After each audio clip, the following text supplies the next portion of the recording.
আজকে আমরা 10 টাকা থেকে শুরু করে 500 টাকা অবধি র্যান্ডম লোককে দিয়ে দেখবো তারা কয় টাকাতে টাক করতে রাজি হয়। প্রথমে দেখবে এই 10 টাকার জন্য কেউ টাক করে কিনা। তুমি কি এই 10 টাকার জন্য টাক করবা? না। করবে না? তো ভাই টাক করবে না বলছে, তো চলো আমরা পরের জনের কাছে চলে যাই।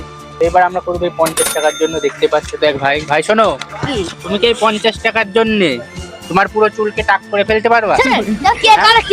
করবে না? তো এই ভাইও মানলো না, দেখতেই পাচ্ছে 50 টাকায় করবে না। তো এবার আমার কাছে রয়েছে 100 টাকা। এবার দেখবো যে এই যে এইদিকে একটা ভাই আসছে, সে টাক করবে। এ ভাই 100 টাকা তোকে দেবো, তুই কি টাক করবি? না।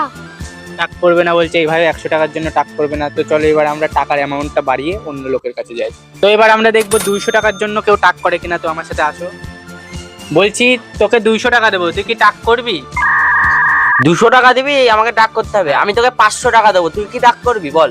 তো এবার আমরা দেখবো 500 টাকার জন্য কেউ টাক করে কিনা। তো চলো, এখানে একটা দাদা আছে। তো বলছি তুমি কি 500 টাকার জন্য টাক করবে? না। টাক করবে না বলছে। তো আমি অ্যামাউন্ট বাড়াচ্ছি, তুমি ধরো আমি অ্যামাউন্ট বাড়াচ্ছি কিছু, আর 500 দিচ্ছি মোট। যা তুমি পুরো সব টাকা দিলাম, তুমি কি টাক করবে এবার? কয় টাকা আছে? অনেক টাকা আছে, 1000 টাকা ফাঁকা আছে, 1200। করবো। তো গাইস, এই দাদা টাক করতে রাজি হয়ে গেছে এই টাকার বিনিময়ে। তো তোমরা যদি পার্ট 2 দেখতে চাও তাহলে অবশ্যই কমেন্টে পার্ট 2 লেখো, আর ভিডিওটিকে একটি লাইক করে দাও, আর চ্যানেলটিকে অবশ্যই সাবস্ক্রাইব করো সেই পার্ট 2 ভিডিও দেখার জন্য।